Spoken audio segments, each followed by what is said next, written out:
Hello, YouTube. Myron Golden here, and today I want to talk to you about the fact that your problem is not your problem and why you never have to be a victim of your circumstances. There's a giant. Yeah. Here we go. You see, I got where I am because someone reached out a hand. Help me to stand, be an independent man. Because I'm standing on the shoulders of a giant. The shoulders of a giant, y'all. I'm thankful. It's so interesting that people buy the lie that what happens to them is the thing that's the problem, but that's never the problem. All of us have stuff happen to us, and I'm not minimizing your problem. I'm just telling you, don't maximize your problem. I'm not acting like your problem isn't insignificant, but don't act like your problem is most significant. What you've got to do is you've got to realize that every obstacle you will ever face is not only an obstacle, it's also an opportunity. And while it was, by some people's perspective, sent to stop them, it wasn't just sent to stop you, it was also sent as a stepping stone. So how can you take the circumstances that happen to in your life and turn those into opportunities instead of obstacles, stepping stones instead of stumbling blocks? How can you take your life and make it better because difficult things happen to you? Well, I think I'm a fairly good person to talk about that. I was born the second of 7 brothers, May 14th, 1961. For those of you who want to send me a birthday present, write that day down. No, but anyway, so May 14th, 1961. I was born right here in Tampa, Florida. I was born in Clara Fry Hospital. There's no Clara Fry Hospital in Tampa. There isn't anymore because Clara Fry Hospital was a post-Civil War hospital that was started by a post-Civil War nurse that she did in her house that was a segregated hospital because black folks could not go to Tampa General. Right? And so I was born in Clara Fry Hospital. The conditions of that hospital were so poor. By the way, I think it was either 1957 or 1956 the polio vaccine was discovered. But for whatever reason, they either didn't have the subsidies and the grants and the other stuff at Clara Fry Hospital that other hospitals had. I contracted polio 5 or 6 years after the polio vaccine was discovered. And it affected the left side of my body from the bottom of my foot up to my hip predominantly, but my whole left side. I probably shouldn't tell you this, but I'm gonna let y'all know a little secret. My left arm is smaller than my right arm. Right? So it literally affected my whole left side. But like really drastically affected my left leg to the point where by the time I was 13 years of age, my left leg was 2 inches shorter than my right leg. I remember being in 7th grade. I did well in school all the way through the 3rd grade, went downhill from there. I'm in the 7th grade. Doctor comes to my parents and said, Mr. and Mrs. Gold, we have an operation that can help your son. We can stretch his leg 2 inches. I'm like, what you talking about, Willis? And I said, I'm thinking to myself, now I know I'm only in the 7th grade and I'm only 13 years old, but and I've seen Gumby and the Fantastic Four, but I know bones ain't made out of rubber. What's he talking about, right? And he said, we can stretch his leg 2 inches. Tell me more. He said, we can take the big bone in the shin. Let me use a different colored marker here. We can take the big bone in the shin, right? And we can break it in the middle. We can put 2 screws through the top of the shin, 2 screws through the bottom of the shin. We can put it on this metal rack that has this knob right here. And this metal rack has a knob right here. And what we'll do is we'll break the leg. They broke the fibia at the top and the bottom, but they didn't put the screws through it, so I'm not going to draw it on there. So what we're going to do is we're going to turn these knobs 1/2 turn per day. And at the end of 30 days, his leg will be stretched 2 inches. Like what? And then he said the magic words. You ready? He said, he won't be able to go to school for a whole month. I said, sign me up. If you do the other leg, can we do 2 months, right? I was all about it, right? So they did this operation, and we start going into this process. They start coming in every day, turning these knobs a 1/2 turn. I'd have to get x-rays about 3 times a week, go in 1/2 turn, 1/2 turn. Well, about 2 weeks into this whole month-long operation, because I was gonna be in the hospital for a whole month. 2 weeks into this operation, we ran into a problem. Doctor came in, after seeing the x-rays, well, we're not gonna be able to make 2 inches. So I did what any self-respecting 13-year-old boy would do. I cried. Call my parents. What's the matter, son? Right? And I'm ugly crying. My parents come down to the hospital. What's wrong? What's wrong? Well, they said they're not going to be able to make 2 inches. They told me they were going to stretch my leg 2 inches. I wasn't going to have to wear these old ugly orthopedic shoes anymore. This brazen, blah, blah, blah, right? And so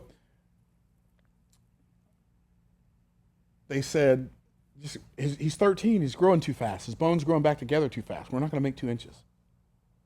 Now, me being the 13-year-old orthopedic surgeon that I was, right, I said, can I ask a question? We only turn this thing a half turn a day. Why don't we turn it a whole turn? Right? He said, well, I guess we could do that, but it might hurt. I'm like, hurt?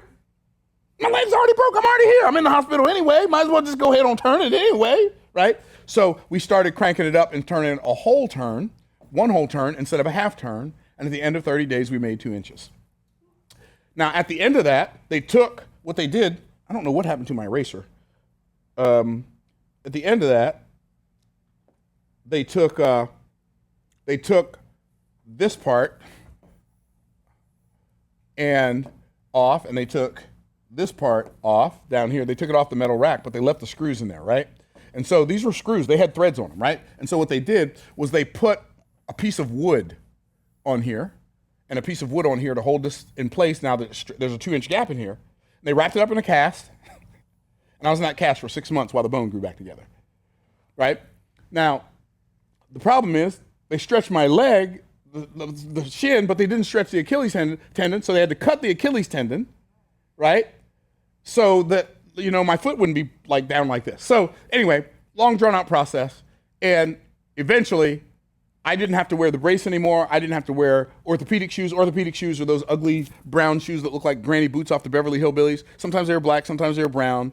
And my left shoe had a 2-inch sole. I didn't have to wear those anymore. Like, you don't even understand the level of joyfulness that came into my soul as a result of not having to wear those shoes anymore. The shoes were worse than the brace. The brace was okay. The shoes were terrible. Like, everybody else was wearing PF Flyers and Pro Kids and Converse All-Stars, and I'm wearing granny boots. Like, I wasn't feeling it. Now, I don't know if y'all feeling it or not, but I wasn't feeling it, right? So I was so happy. And some people think that I'm telling this story just so they can know what happened to my leg. But the real reason I'm telling you this story is so you can know what happens to your life. See, because if the doctors would have put these screws through my leg and started turning these knobs every day, my leg wouldn't have stretched at all unless they broke it first. See, what we learn from that is seldom in life can we be stretched to our full potential unless we're first broken. So you got to go through some stuff to get to your stuff.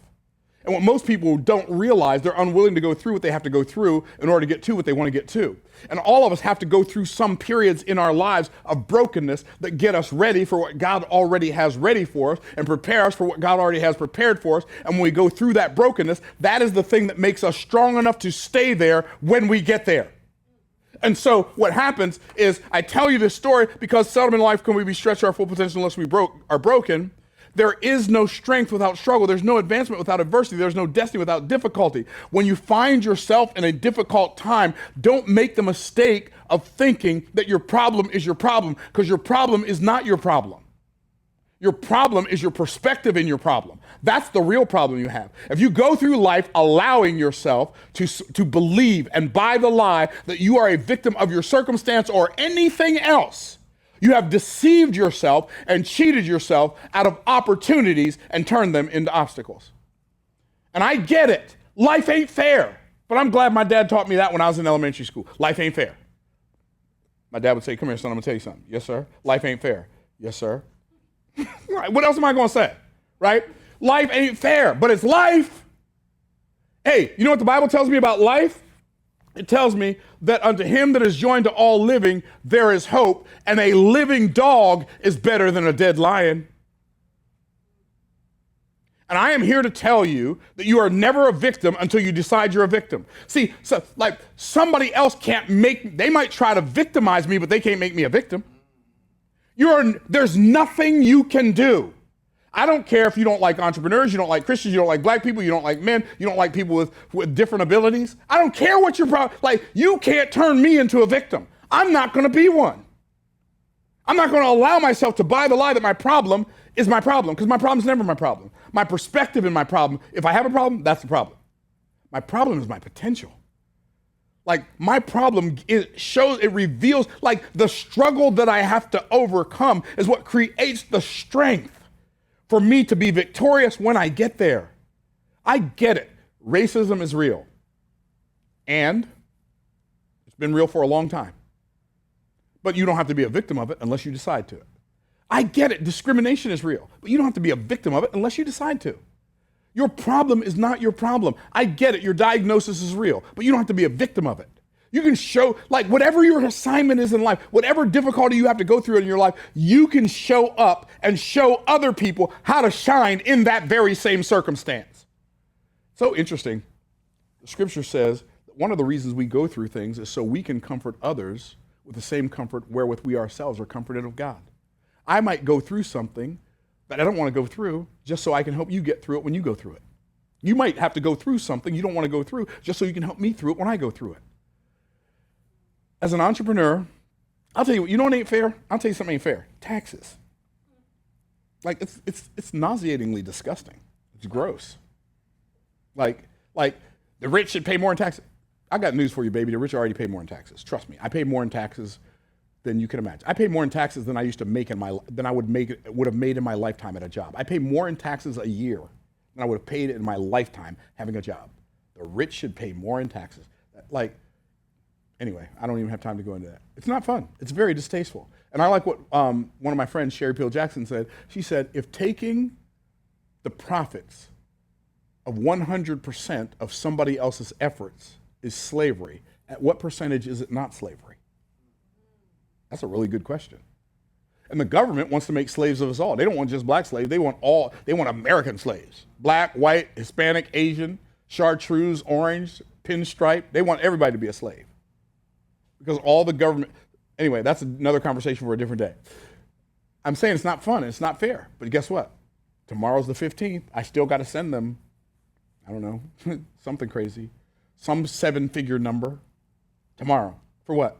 Oh, that's right, for misrepresenting me. That's right, right. Taxation without representation is taxation with misrepresentation. But it is what it is. I got to pay it. So I'm not going to be a victim of taxation. I'm just going to pay it.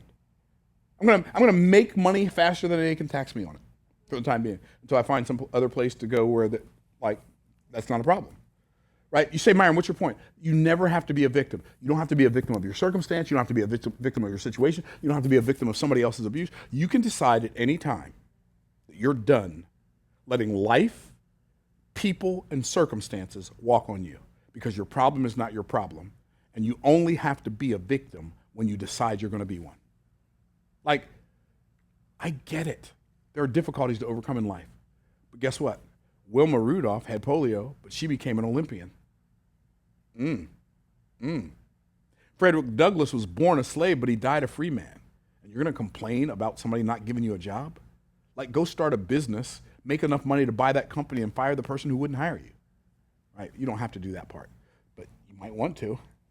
Right? So all I'm saying is you never have to be a victim. You always have a choice. Have the right perspective when you're going through problems. You'll be shocked what you might learn. I hope this helps somebody. In the meantime, in between time, I look forward to seeing you on the next YouTube video. Like, subscribe, smash the like button, smash the subscribe button. That's what I hear people say sometimes when I'm watching YouTube videos. Smash that button. I don't know how you smash it. It's like a click, but anyway, smash it, share it, subscribe it, and do all the other YouTube-y stuff. And in the meantime, in between time, I'll look forward to seeing you on our next video. Peace out, Cub Scouts.